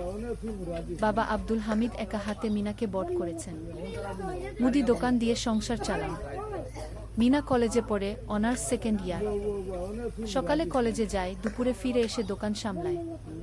বাবার হার্টের সমস্যা আছে, তাই ভারী কাজ করতে পারেন না। তোমার স্বপ্ন কি? একদিন সোহেল জিজ্ঞেস করল। গ্রাজুয়েশন শেষ করে একটা ভালো চাকরি করব, তারপর বাবাকে ভালো চিকিৎসা করা। তুমি? আমিও চাকরি করে পরিবারকে ভালোভাবে দেখভাল করতে চাই। মা আর বোনকে নিয়ে শহরে আনব একদিন। দুজনেই নিজেদের স্বপ্নের কথা বলতে গিয়ে বুঝল তাদের স্বপ্ন অনেকটা একই রকম। পঞ্চম অধ্যায়, বিপদ। 6 মাস কেটে গেল। সোহেল এখন আলী সাহেবের খুব প্রিয় কর্মচারী। সে শুধু চা বিস্কুট দেওয়ার কাজই করে না, এখন কম্পিউটারেও কিছু কাজ শিখেছে। ছোটখাটো টাইপিং, ডেটা এন্ট্রি এসব করতে পারে। আলী সাহেব খুশি হয়ে তার বেতন বাড়িয়ে 8,000 টাকা করে দিয়েছেন। একদিন রাতে সোহেল অফিস থেকে ফিরছিল। সেদিন একটু দেরি হয়ে গেছে। রাত প্রায় 9টা। সাধারণত সোহেল সন্ধ্যা 7:30টায় ফিরে, কিন্তু সেদিন অফিসে একটা জরুরি কাজ ছিল। বাস থেকে নেমে সোহেল বাড়ির দিকে হাঁটছিল। হঠাৎ একটা অন্ধকার গলিতে 3 জন লোক তাকে ঘিরে ধরল। তাদের চেহারা দেখেই বোঝা যাচ্ছিল ভালো উদ্দেশ্য নিয়ে আসেনি। টাকা দে তাড়াতাড়ি, একজন বলল। তার হাতে একটা ছুরি। সোহেল ভয় পেয়ে গেল। ভাই, আমার কাছে খুব কম টাকা আছে, কি যা আছে দে, তাড়াতাড়ি করো। সোহেল কাঁপতে কাঁপতে তার পকেট থেকে 5 টাকা বের করে দিল। এই টাকা দিয়ে সে বাজার করবে ভেবেছিল, কিন্তু ছিনতাইকারীরা সন্তুষ্ট হলো না। শুধু 5 টাকা? তোর ব্যাগে কি আছে? তারা সোহেলের ব্যাগ কেড়ে নিল। ব্যাগে ছিল তার মোবাইল, কম্পিউটার ট্রেনিং সেন্টারের সার্টিফিকেট আর কিছু গুরুত্বপূর্ণ কাগজপত্র। না ভাই, ব্যাগটা ফেরত দেন, ওতে আমার জরুরি জিনিস আছে। মোবাইল নিয়ে নেন, কিন্তু ব্যাগটা দেন। কিন্তু ওরা শুনল না। একজন সোহেলকে জোরে ধাক্কা দিল। সোহেল পড়ে গেল। মাথা রাস্তার কংক্রিটে ধাক্কা লেগে গেল। রক্ত বের হলো। 3 জন দৌড়ে পালিয়ে গেল। কিছুক্ষণ সোহেল অজ্ঞান হয়ে পড়ে রইল। তারপর ধীরে ধীরে জ্ঞান ফিরল। মাথায় প্রচণ্ড ব্যথা। সে উঠে দাঁড়ানোর চেষ্টা করল, কিন্তু মাথা ঘুরছিল। কোনোমতে একটা দেয়াল ধরে দাঁড়াল। একজন পথচারী তাকে দেখে থামল। কি হয়েছে ভাই? ছিনতাই হয়েছে কি? এসো, আমি তোমাকে হাসপাতালে নিয়ে যাই। কিন্তু সোহেল রাজি হলো না। না, ঠিক আছি, বাড়ি যেতে পারবো। সে কোনোমতে করিম মামার বাড়িতে পৌঁছাল। দরজা খুলেই সালমা আপা চিৎকার করে উঠলেন, ও আল্লাহ, কি হয়েছে? করিম মামা দৌড়ে এলেন। সোহেলকে ভেতরে নিয়ে গেলেন। তার মাথায় জল ঢেলে রক্ত পরিষ্কার করলেন। ক্ষতটা বেশ গভীর। হাসপাতালে যেতে হবে কি? করিম মামা বললেন। তারা একটা অটোরিকশা নিয়ে নিকটস্থ হাসপাতালে গেলেন। ডাক্তার সোহেলের মাথায় 3টা সেলাই দিলেন। বলল, 1 সপ্তাহ বিশ্রাম নিতে হবে, কোনো ভারী কাজ করা যাবে না। হাসপাতাল থেকে ফিরে সোহেল শুয়ে রইল। তার মনে হচ্ছিল সবকিছু শেষ হয়ে গেছে। মোবাইল চলে গেছে, গুরুত্বপূর্ণ কাগজপত্র চলে গেছে। এখন 1 সপ্তাহ অফিস করতে পারবে না। পরদিন সকালে করিম মামা আলী সাহেবকে ফোন করে সব জানালেন। আলী সাহেব বললেন, ঠিক আছে, সোহেল ভালো হয়ে এলে আসবে, চিন্তার কিছু নেই। মিনা যখন এই খবর শুনল, সে সন্ধ্যায় সোহেলকে দেখতে এলো করিম মামার বাড়িতে। সাথে এনেছিল কিছু ফল। কি হয়েছিল? মিনা চিন্তিত গলায় জিজ্ঞেস করল। সোহেল সব বলল। মিনা রেগে গেল। এই শহরে এখন অনেক অপরাধ বেড়ে গেছে, পুলিশ কিছু করে না। তুমি পুলিশে রিপোর্ট করেছ? না, লাভ নেই, তবুও করা উচিত। তোমার মোবাইলটা হয়তো খুঁজে পাওয়া যাবে কি? করিম মামা সোহেলকে নিয়ে পুলিশ স্টেশনে গেলেন। জেনারেল ডায়েরি করলেন, কিন্তু পুলিশ খুব একটা আশা দিল না। দেখি কিছু করা যায় কিনা। সোহেল বুঝল মোবাইল আর ফিরবে না। সেই 1 সপ্তাহ সোহেলের জীবনের সবচেয়ে কঠিন সময় ছিল। সে শুধু শারীরিকভাবে ক্ষতিগ্রস্ত হয়নি, মানসিকভাবেও ভেঙে পড়েছিল।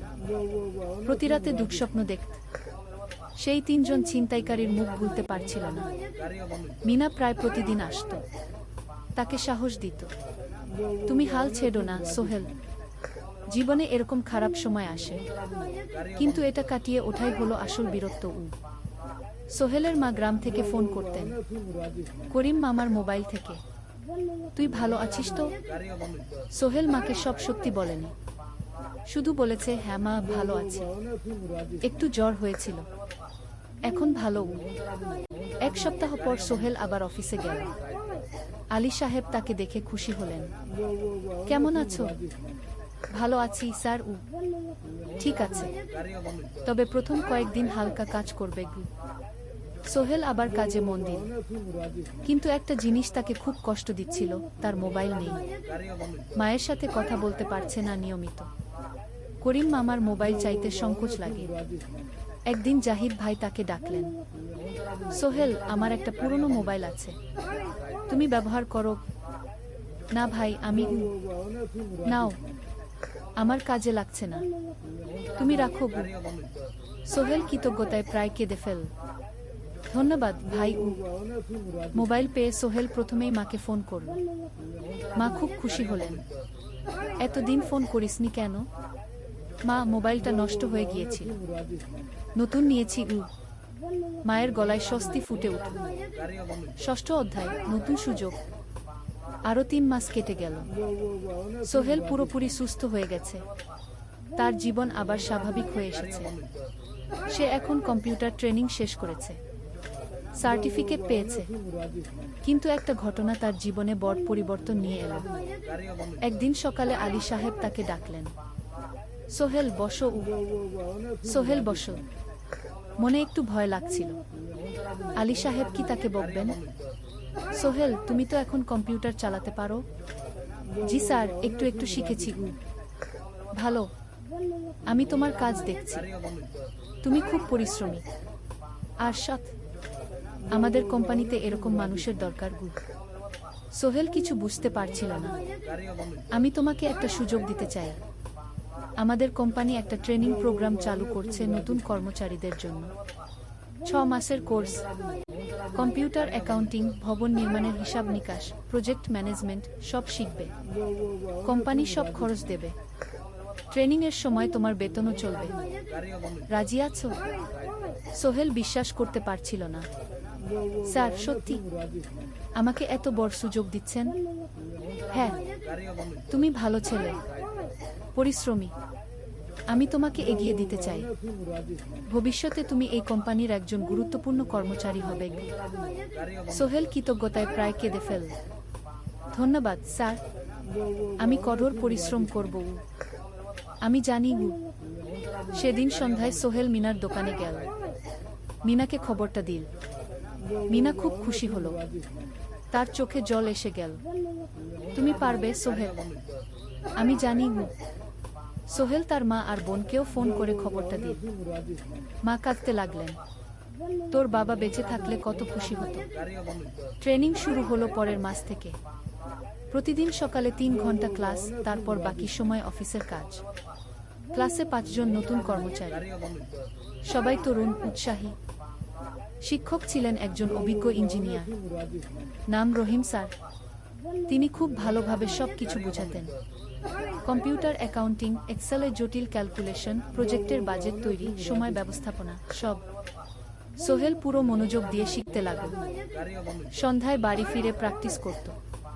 করিম মামার ছেলের কাছ থেকে একটা ল্যাপটপ ধার নিত কখনো কখনো। 6 মাস পরে ট্রেনিং শেষ হলো। সবাই সার্টিফিকেট পেল। আলী সাহেব একটা অনুষ্ঠান করলেন।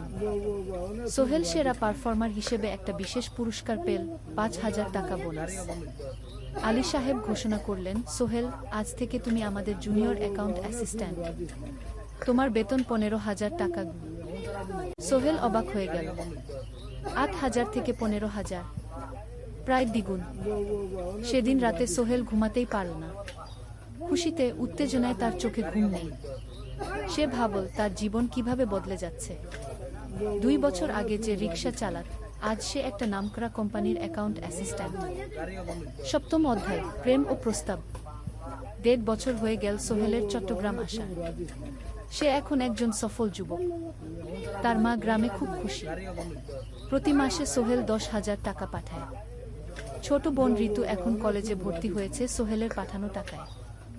মায়ের চিকিৎসাও ভালোভাবে হচ্ছে। মিনার সাথে সোহেলের সম্পর্ক এখন আর শুধু বন্ধুত্ব নয়, দুজন দুজনকে ভালোবাসে। কিন্তু কেউ কাউকে সরাসরি বলার সাহস পায় না। প্রতিদিন দেখা হয়, গল্প হয়, কিন্তু সেই একটা কথা বলা হয়ে ওঠে না। একদিন শুক্রবার ছুটির দিন। সোহেল মিনাকে বলল, আজ কি একটু ঘুরতে যাবে? কোথায়? পতেঙ্গা বিচ। তুমি কি কখনো গেছো? না, কিন্তু আমার দোকান গু। শুক্রবার তোমার বাবা সামলাবে গু। মিনা রাজি হয়ে গেল। দুপুরে দুজনে বাস নিয়ে পতেঙ্গা গেল। সমুদ্র দেখে মিনা অবাক হয়ে গেল। কি সুন্দর! দুজনে বালিতে বসে ঢেউয়ের শব্দ শুনতে শুনতে গল্প করছিল। হঠাৎ সোহেল বলল, মিনা, তোমার সাথে কিছু বলার ছিল। বলো। সোহেল একটা লম্বা শ্বাস নিয়ে, তুমি জানো আমি তোমাকে ভালোবাসি। মিনা হাসল, তার চোখ ভিজে গেল। জানি, আমিও তোমাকে ভালোবাসি সোহেল গু। সোহেল অবাক হয়ে গেল। সত্যি? হ্যাঁ, অনেকদিন ধরেই জানি। তুমি আমার জীবনে এসে সব কিছু বদলে দিয়েছ। তোমার সাথে থাকলে আমার মনে হয় আমি যে কোনো কিছু করতে পারব। দুজনে কিছুক্ষণ চুপ করে বসে রইল। সমুদ্রের ঢেউ এসে পায়ে লাগছিল। সূর্য পশ্চিমে ঢলে পড়ছে। আকাশ লাল কুমলা হয়ে গেছে। কিন্তু আমার বাবার সাথে কথা বলতে হবে কি? মিনা বলল। আমি তৈরি। যখন বলবে তখন বলবো। পরের সপ্তাহে সোহেল মিনার বাবার সাথে কথা বলল। আব্দুল হামিদ সাহেব প্রথমে একটু দ্বিধা করলেন। তুমি কোনো পরিবারের ছেলে? তোমার বাবা কি করতেন? সোহেল সব সত্যি বলল। তার বাবা ছিলেন স্কুল শিক্ষক। মারা গেছেন 10 বছর আগে। মা গ্রামে থাকেন। ছোট বোন কলেজে পড়ে। তুমি নিজে কি করো? আমি আলামিন কনস্ট্রাকশন কোম্পানিতে জুনিয়র অ্যাকাউন্ট অ্যাসিস্ট্যান্ট। মাসে 15,000 টাকা বেতন। আব্দুল হামিদ সাহেব ভাবলেন। তারপর বললেন, দেখো মিনা আমার একমাত্র সন্তান। তার মা নেই। আমি একা তাকে বড় করেছি। আমি চাই মিনা একজন ভালো ছেলের সাথে বিয়ে হোক। তুমি দেখতে ভালো ছেলে মনে হচ্ছে, কিন্তু আমাকে তোমার মায়ের সাথে দেখা করতে হবে। তোমার পরিবারকে জানতে হবে। জি আঙ্কেল, আমি ব্যবস্থা করছি। সোহেল খুশিতে আটখানা। সে সেদিন রাতেই তার মাকে ফোন করল। মাকে সব বলল। মা প্রথমে অবাক হলেন, তারপর খুশি হলেন। মিনা মেয়েটা কেমন? খুব ভালো মা, তুমি দেখলে পছন্দ করবে কি? ঠিক আছে, আমি আর ঋতু আসছি চট্টগ্রাম। 2 সপ্তাহ পর সোহেলের মা আর বোন চট্টগ্রাম এলো। সোহেল তাদের নিয়ে মিনার বাড়িতে গেল। 2 পরিবার একসাথে বসল। মিনার বাবা সোহেলের মাকে দেখে খুশি হলেন। সোহেলের মা সহজ সরল ভদ্রমহিলা।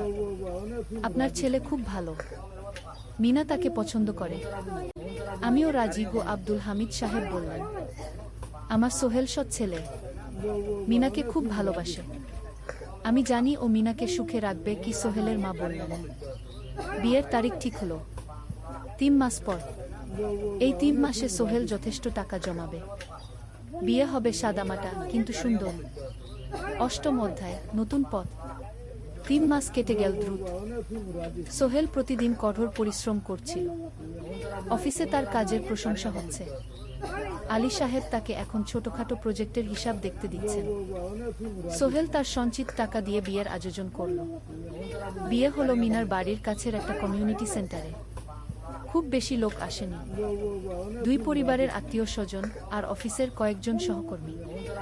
কিন্তু অনুষ্ঠান ছিল খুব সুন্দর। সোহেল যখন মিনাকে বিয়ের পোশাকে দেখল, তার মনে হলো পৃথিবীর সবচেয়ে সুন্দর মেয়ে সে। লাল শাড়ি পরা, মুখে হালকা মেকআপ, কিন্তু তার স্বাভাবিক সৌন্দর্য ছিল আসল। বিয়ের পর সোহেল একটা ছোট্ট ফ্ল্যাট ভাড়া নেয়। 2 রুমের ফ্ল্যাট, মাসে ভাড়া 5,000 টাকা। মিনা এখনো তার পড়াশোনা চালিয়ে যাচ্ছে। আরও 1 বছর বাকি গ্রাজুয়েশন শেষ হতে। সোহেলের মা আর বোন গ্রামে ফিরে গেল। মা বলে গেলেন, সোহেল, মিনাকে ভালো রাখিস। মেয়েরা অনেক ত্যাগ করে সংসার করতে। জানি মা গু। নতুন জীবন শুরু হলো। সোহেল সকালে অফিসে যায়, সন্ধ্যায় ফেরে। মিনা সকালে কলেজে যায়, দুপুরে ফিরে রান্না করে, ঘর গোছায়। সন্ধ্যায় দুজনে একসাথে বসে পড়াশোনা করে, গল্প করে, টিভি দেখে। জীবন সুন্দর ছিল, কিন্তু চ্যালেঞ্জও ছিল। মাসিক খরচ, ভাড়া 5,000, বাজার 3,000, বিদ্যুৎ গ্যাস 1,000, মায়ের জন্য 5,000, মিনার কলেজের খরচ 1,200। মোট প্রায় 14,000 টাকা। বাঁচত মাত্র 1,000 খানিক। কিন্তু সোহেল হাল ছাড়ল না। সে সন্ধ্যায় একটা কম্পিউটার ট্রেনিং সেন্টারে পার্ট টাইম পড়ানো শুরু করল। সপ্তাহে 3 দিন 2 ঘন্টা করে। এতে মাসে আরও 3,000 টাকা আসতে লাগল। মিনাও বসে থাকল না। সে বাড়িতে বসে কয়েকজন স্কুলের ছাত্রছাত্রীকে টিউশন পড়াতে শুরু করল। মাসে 2,000 টাকা আয়। এভাবে কেটে গেল 6 মাস। দুজন মিলে পরিবার চালাচ্ছে, স্বপ্ন দেখছে। একদিন সোহেল বলল, মিনা, আমি একটা নতুন স্বপ্ন দেখছি গো। কি? আমি নিজে একটা ছোট্ট কনস্ট্রাকশন কোম্পানি খুলতে চাই। ছোট ছোট প্রজেক্ট নেব, বাড়ি মেরামত, ছোট বিল্ডিং বানানো, এসব। তোমার কি যথেষ্ট অভিজ্ঞতা আছে? আছে। আমি 2 বছর ধরে এই কাজের সাথে জড়িত। অনেক কিছু শিখেছি। আর আলী সাহেবও আমাকে সাহায্য করবেন। কিন্তু টাকা কোথায়? কোম্পানি খুলতে তো অনেক টাকা লাগবে। কি? আমি জমাচ্ছি। আরও 1 বছর কাজ করব, তারপর চেষ্টা করব। মিনা তাকে সমর্থন দিল। তুমি পারবে। তোমার মধ্যে সেই শক্তি আছে। কি? 9ম অধ্যায়, চ্যালেঞ্জের সময়। কিন্তু ভাগ্য সবসময় অনুকূলে থাকে না। সোহেল যখন স্বপ্ন দেখছিল নিজের কোম্পানি খোলার, তখনই একটা বড় সমস্যা এলো। আলী সাহেবের কোম্পানি একটা বড় প্রজেক্ট পেয়েছিল, একটা 10তলা বিল্ডিং বানানোর কাজ। কিন্তু প্রজেক্টের প্রধান ইনভেস্টর হঠাৎ পালিয়ে গেল। তিনি কোম্পানির কাছ থেকে প্রায় 50 লাখ টাকা নিয়ে গেছেন, কিন্তু কাজ শেষ হয়নি। কোম্পানি বড় ক্ষতির মুখে পড়ল। আলী সাহেব অনেক কর্মচারীকে ছাঁটাই করতে বাধ্য হলেন। প্রায় 10 জনকে চাকরি থেকে বাদ দিলেন। বাকিদের বেতন কমাতে হলো। সোহেলকে আলী সাহেব ডেকে বললেন, সোহেল, আমি তোমাকে রাখতে চাই। তুমি বিশ্বস্ত কর্মচারী, কিন্তু তোমার বেতন কমাতে হবে। 15,000 থেকে 10,000। সোহেল মনে মনে চিন্তায় পড়ে গেল। 10,000 টাকায় সংসার চলবে কিভাবে? মায়ের খরচ, ভাড়া, বাজার সব মিলিয়ে তো 14,000 টাকা লাগে। কিন্তু সে কিছু বলল না। ঠিক আছে স্যার। বাড়ি ফিরে সোহেল মিনাকে সব বলল। মিনা চিন্তিত হয়ে গেল। এখন কি হবে? চিন্তা করো না, আমি পার্ট টাইম টিউশনির সময় বাড়াব। আর তুমিও বেশি করে টিউশন নাও। কিন্তু আমার তো পড়াশোনাও আছে। কি? জানি, কিন্তু এখন এটাই করতে হবে গু। সোহেল সন্ধ্যায় আরও 2টো জায়গায় পার্ট টাইম কাজ খুঁজল। একটা দোকানের সন্ধ্যায় হিসাব দেখার কাজ পেল, মাসে 2,000 টাকা। আরেকটা জায়গায় সপ্তাহান্তে কম্পিউটার রিপেয়ারের কাজ পেল, মাসে 1,500 টাকা। মিনাও 3 জন নতুন স্টুডেন্ট নীল টিউশনে। তার আয় বাড়ল 2,000 থেকে 3,500-এ। কঠিন সময় ছিল। সোহেল সকাল 8টায় অফিসে যেত, সন্ধ্যা 6টায় ফিরত। তারপর একটু বিশ্রাম নিয়ে 7:30টায় বের হতো পার্ট টাইম কাজে। রাত 10টায় বাড়ি ফিরত। রবি সোমবার কম্পিউটার রিপেয়ারের কাজ। মিনাও সকালে কলেজে যেত, দুপুরে ফিরে রান্না করত, তারপর বিকেলে টিউশন পড়াত। রাতে খাওয়া দাওয়ার পর পড়াশোনা করত। দুজনেরই শরীর খারাপ হতে শুরু করল। সোহেল একদিন অফিসে অজ্ঞান হয়ে পড়ে গেল। ডাক্তার দেখাতে নিয়ে গেল। ডাক্তার বলল, অতিরিক্ত পরিশ্রম, শরীরে পুষ্টির অভাব, ঠিকমতো খাচ্ছেন না মনে হচ্ছে। কি? সত্যি কথা, খরচ বাঁচাতে সোহেল আর মিনা অনেক সময় কম খেত। মাংস মাছ কিনত সপ্তাহে 1 দিন, বাকি সময় শাকসবজি, ডাল। মিনা সোহেলকে বলল, আর নয় সোহেল, তুমি এভাবে নিজেকে শেষ করে ফেলছ। আমার পড়াশোনা বন্ধ করে দিই, আমি ফুল টাইম চাকরি করি। কি? না, সোহেল জোর দিয়ে বলল, তোমার পড়াশোনা বন্ধ হবে না। আরও মাত্র 6 মাস বাকি, তুমি গ্রাজুয়েট হবেই। কিন্তু তুমি। আমি ঠিক হয়ে যাব, চিন্তা করো না। কিন্তু পরিস্থিতি আরও খারাপ হলো যখন সোহেলের মায়ের অসুখ হলো, হার্টের সমস্যা। হাসপাতালে ভর্তি করতে হলো, খরচ 50,000 টাকা। সোহেলের হাতে এত টাকা কোথায়? সে করিম মামার কাছে ধার চায়। করিম মামা 20,000 টাকা দিলেন। বাকি 30,000 টাকা সোহেল একটা এনজিও থেকে ঋণ নিল। সুদের হার মাসে 2%। মায়ের চিকিৎসা হলো, তিনি সুস্থ হয়ে গেলেন। কিন্তু সোহেল এখন ঋণের বোঝায় পড়ে গেল। প্রতি মাসে 3,000 টাকা করে কিস্তি দিতে হবে। সেই রাতে সোহেল আর মিনা বিছানায় শুয়ে কথা বলছিল। সোহেল বলল, মিনা, আমি মনে হয় ভুল করেছি। শহরে এসে বিয়ে করে তোমাকে কষ্টে ফেলেছি গু। মিনা তার হাত ধরল। না সোহেল, তুমি ভুল করনি। জীবনে এরকম খারাপ সময় আসে, কিন্তু এটা কাটিয়ে ওঠাই হলো আসল শক্তি। আমরা একসাথে আছি, একসাথে থাকব, সবকিছু ঠিক হয়ে যাবে। মিনার কথায় সোহেল একটু সাহস পেল। হ্যাঁ, হাল ছাড়া যাবে না। 10ম অধ্যায়, আলোর দিকে। 3 মাস পরে পরিস্থিতি একটু ভালো হতে শুরু করল। আলী সাহেবের কোম্পানি একটা নতুন প্রজেক্ট পেল, একটা স্কুল বিল্ডিং বানানোর কাজ। কোম্পানি আবার স্থিতিশীল হতে শুরু করল। আলী সাহেব সোহেলকে ডেকে বললেন, সোহেল, আমি তোমার কঠোর পরিশ্রম দেখেছি। খারাপ সময়েও তুমি কোম্পানি ছেড়ে যাওনি। আমি কৃতজ্ঞ। আজ থেকে তোমার বেতন আবার 15,000 টাকা। সোহেল খুশি হয়ে গেল। ধন্যবাদ স্যার। মিনাও গ্রাজুয়েশন শেষ করল, ভালো ফলাফল করল। সে এখন চাকরি খুঁজছে। একদিন মিনা একটা প্রাইভেট স্কুলে শিক্ষিকার ইন্টারভিউ দিতে গেল। ইন্টারভিউ ভালো হলো, তাকে নিয়োগ দেওয়া হলো। বেতন 12,000 টাকা। সেদিন সন্ধ্যায় দুজনে মিলে একটা ছোট্ট পার্টি করল। একটা বিরিয়ানি কিনল, কোমল পানীয় কিনল। দুজনে মিলে খেল। আমরা পেরেছি সোহেল, মিনা বলল। হ্যাঁ, আমরা পেরেছি গু। এখন দুজনের মিলিয়ে আয় 27,000 টাকা। খরচ চালানোর পর প্রায় 10,000 টাকা বাঁচে। সোহেল এই টাকা দিয়ে লোন শোধ করতে শুরু করল। পার্ট টাইম কাজগুলো ছেড়ে দিল, শরীরের যত্ন নেওয়া শুরু করল। আরো 6 মাস পরে সোহেলের কাছে একটা বড় সুযোগ এল। আলী সাহেব একদিন তাকে ডাকলেন। সোহেল, তুমি কি নিজের ব্যবসা করতে চাও? স্যার, আমি তোমাকে একটা ছোট্ট প্রজেক্ট দিতে চাই, একটা 3 তলা বিল্ডিং এর কনস্ট্রাকশন। তুমি ম্যানেজ করবে, আমি শুধু সুপারভাইজ করব। লাভের 50% তোমার। সোহেল ভাবল, এটা একটা বড় সুযোগ, কিন্তু ঝুঁকিও আছে। যদি কাজটা ভালোভাবে না হয়? স্যার, আমি চেষ্টা করব, কিন্তু যদি ভুল হয়? ভুল হবে না, আমি তোমার উপর বিশ্বাস রাখছি, তুমি পারবে। সোহেল রাজি হয়ে গেল। এই প্রজেক্ট তার জীবনে টার্নিং পয়েন্ট হতে পারে। 11 অধ্যায়, স্বপ্ন পূরণের পথে। পরের 6 মাস সোহেল খুব কঠোর পরিশ্রম করল। প্রজেক্টটা ম্যানেজ করা সহজ ছিল না।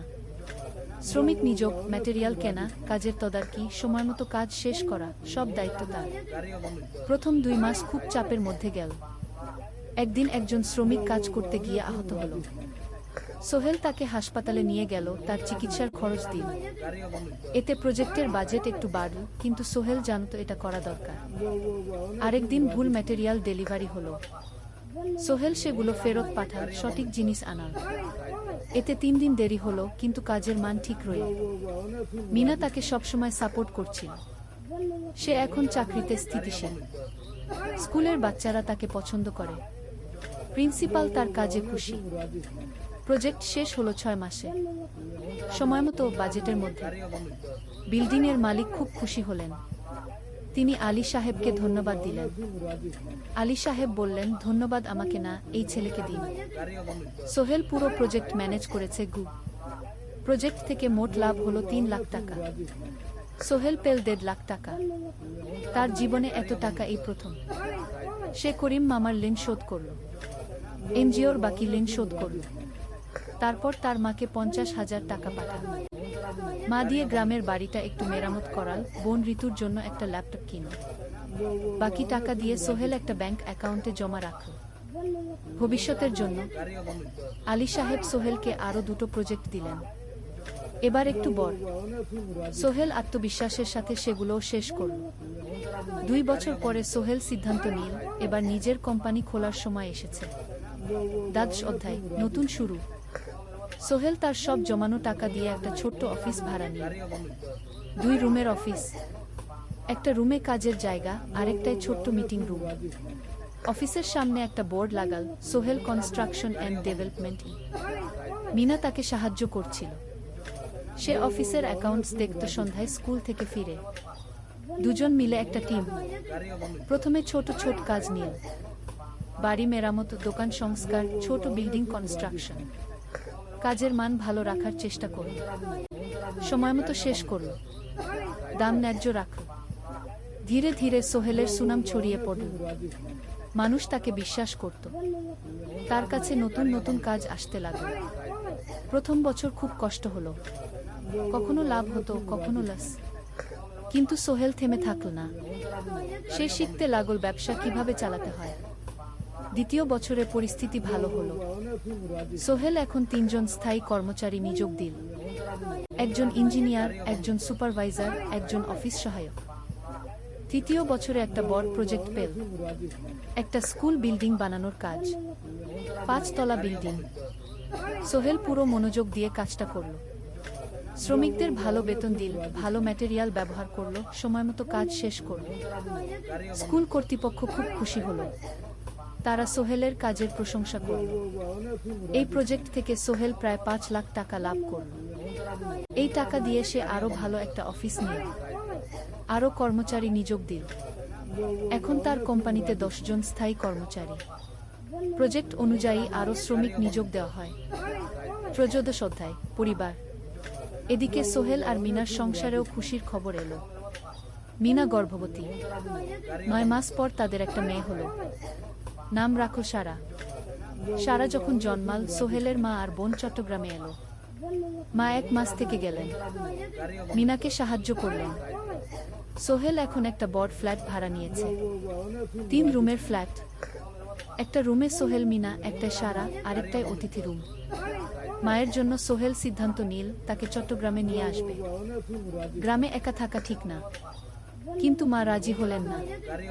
না বাবা, আমি গ্রামেই থাকব, এখানে আমার পরিচিত মানুষ আছে, তোর বোনকে নিয়ে যা, ও ঢাকায় পড়ছে, চট্টগ্রামে এনে ভালো কোথাও ভর্তি করিয়ে দেখি। সোহেল তাই করল, ঋতুকে চট্টগ্রাম বিশ্ববিদ্যালয়ে ভর্তি করিয়ে দিল। ঋতু এখন সোহেলের ফ্ল্যাটে থাকে, বিশ্ববিদ্যালয়ে পড়ে। সোহেলের মনে হলো তার জীবন এখন পরিপূর্ণ, স্ত্রী, মেয়ে, বোন সবাই তার কাছে। ব্যবসা ভালো চলছে, মা গ্রামে সুখে আছেন। 14 অধ্যায়, সফলতার শিখরে। 5 বছর কেটে গেল। সোহেল এখন একজন সফল উদ্যোক্তা। তার কোম্পানি কি সোহেল কনস্ট্রাকশন অ্যান্ড ডেভেলপমেন্ট এখন চট্টগ্রামে বেশ পরিচিত। প্রায় 30 জন কর্মচারী তার অধীনে কাজ করে। সোহেল এখন শুধু ছোট প্রজেক্ট করে না, বড় বড় প্রজেক্টও করে। একটা 8 তলা বিজনেস কমপ্লেক্স বানানোর কাজ পেয়েছে, একটা হাসপাতাল বিল্ডিং বানাচ্ছে। মিনা এখনো স্কুলে পড়ায়, সে এখন ভাইস প্রিন্সিপাল, সাথে সোহেলের কোম্পানির অ্যাকাউন্টস ম্যানেজার। 2 জন মিলে ব্যবসা চালা। সারা এখন 4 বছরের, স্কুলে ভর্তি হয়েছে, খুব চালাক মেয়ে। ঋতু বিশ্ববিদ্যালয় থেকে গ্রাজুয়েট হয়ে একটা ব্যাংকে চাকরি পেয়েছে। একদিন আলী সাহেব